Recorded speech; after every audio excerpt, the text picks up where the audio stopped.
Dobrodošli u još jednu epizodu Croopsa. Danas smo u Bjelovaru sa topničko-raketnom pukovnijom, odnosno sa bitnicom samovoznih haubica 155 mm. Panzerhaubica 2000, najnaprednije topničko sredstvo na svijetu i u Hrvatskoj vojsci ih je u upotrebi trenutno 12, odnosno 3 bitnice. Osnovno oružje je 155 mm top, dužine 52 kalibra.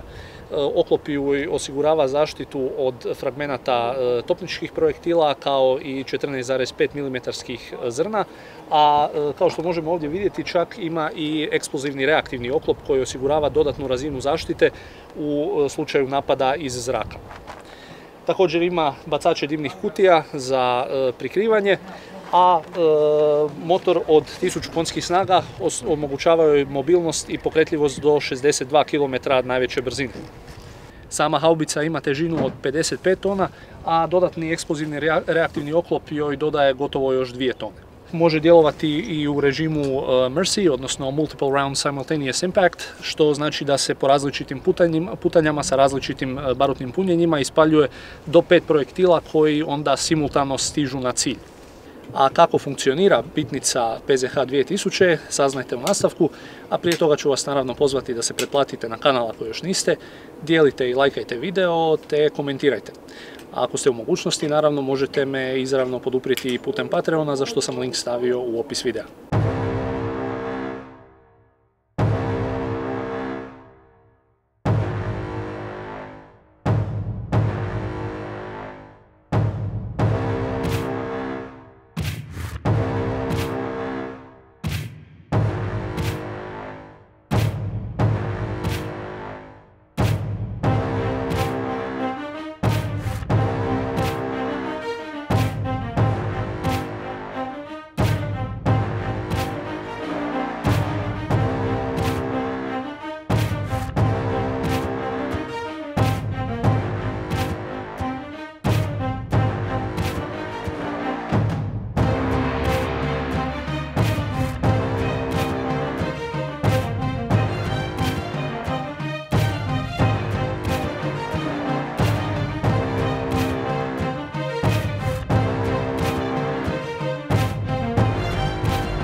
Panzerhaubica 2000 najsuvremenije oružje u svijetu, tako je Hrvatska prepoznala kao dobar način kako se približiti Europi, NATO-u i sustavu samom ratovanja, tako da je ovaj projekat bio vrlo izniman vrijednosti za Oružane snage Republike Hrvatske.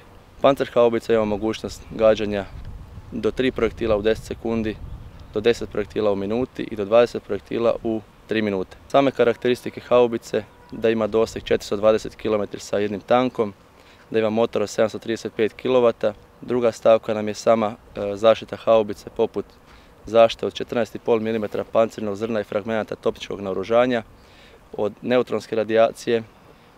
Sad trenutno vidite na kupoli je zaštita balistička od zračnih ciljeva tipa aviona koji nas mogu gađati, nuklearno-biološka kemijska zaštita sa filterom prozračivanja u kupoli. Iako je najčešća slika samovoznog topništva koju imamo upravo same haubice, bitnica se sastoji i od drugih kritičnih elemenata, kao što su prednji motritelji, meteorološka postaja te središte za upravljanje paljbom, što je zapravo i središnji živčani sustav bitnice. Elementi su međusobno uvezani zaštićenim podatkovnim vezama, a uvezivanje s drugim platformama još više povećava učinkovitost i vatrenu moć naših samovoznih haubica. Znači, poboljšana verzija softvera koju je imala Njemačka, Hrvatska je razvila svoj softver i preko našeg softvera Panzerhaubica će u budućnosti komunicirati sa borbenim zrakoplovima Kiowa Warrior. Glavna komunikacija ide preko naših uređaja Singars i to je standardni sustav za NATO, tako da je moguće i strane zemlje uvezati u naš sustav kao topničku potporu. Ti si dakle vozač na PZH 2000, to je puno modernije naravno vozilo od M84, nemaš ni one poluge nego zapravo imaš pravi upravljač. Kako funkcionira upravljanje sa PZH 2000? Pa upravljanje je slično kao sa autom, puno je lakše već na tenku. samo što je dužina je malo veća pa je teže upravljati. Gabariti su veći. Zapravo jako veliko vozilo s kojim se i kako treba znati upravljati. Da, I težina je velika, preko 55 tona. 55 tona, da. To je sa punim borbenim kompletom ili...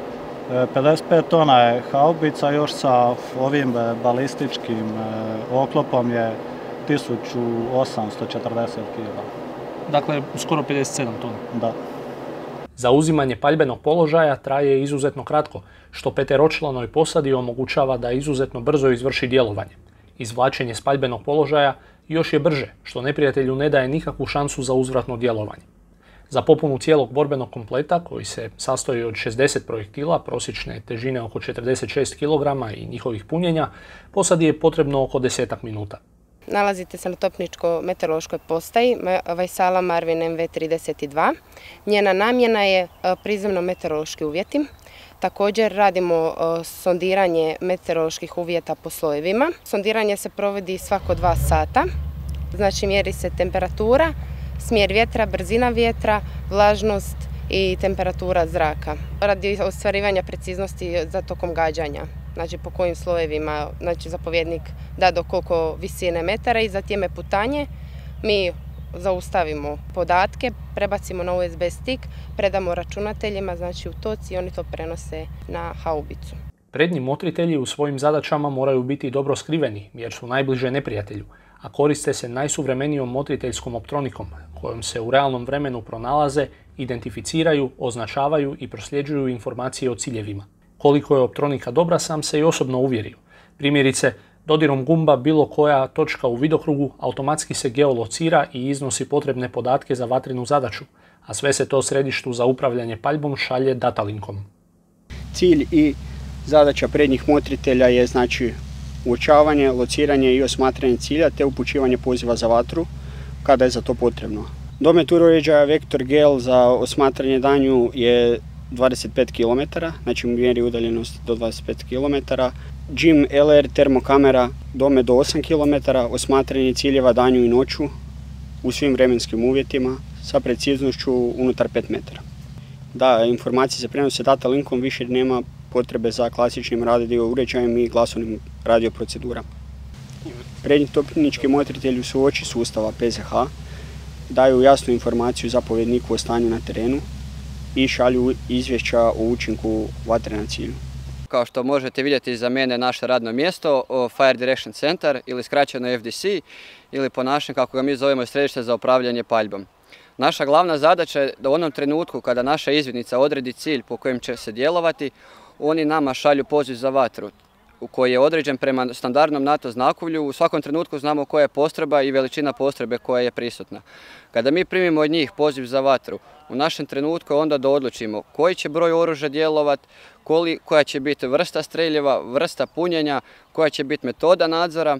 Nakon toga kada odlučimo koji će broj oružja biti u pitanju, uključujemo taj određeni broj oružja i našu izvidnicu. Kada se pošalje poziv za vatru haubicu, mi u svakom trenutku možemo pratiti u kojem je statusu ta vatrena zadaća koja je poslana. Da li su primili, da li su opalili prvi projektil, koji su broj projektila opalili i da li je vatrena zadaća izvršena. U onom trenutku kada je vatrena zadaća izvršena, jedino ostaje na izvidnici da oni procjene da li je taj cilj uništen ili se još uvijek može djelovati po tom cilju.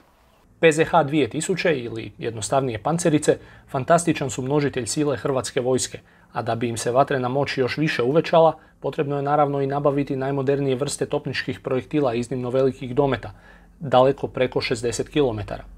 Hrvatska trenutno ima 16 ovih haubica, od čega je 12 raspoređeno u 3 operativne bitnice, ali nema sumnje da bi se u budućnosti itekako morale nabaviti i dodatne pancerice.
To bi bilo to za danas. Nadam se da vam je bilo zanimljivo i hvala vam na gledanju.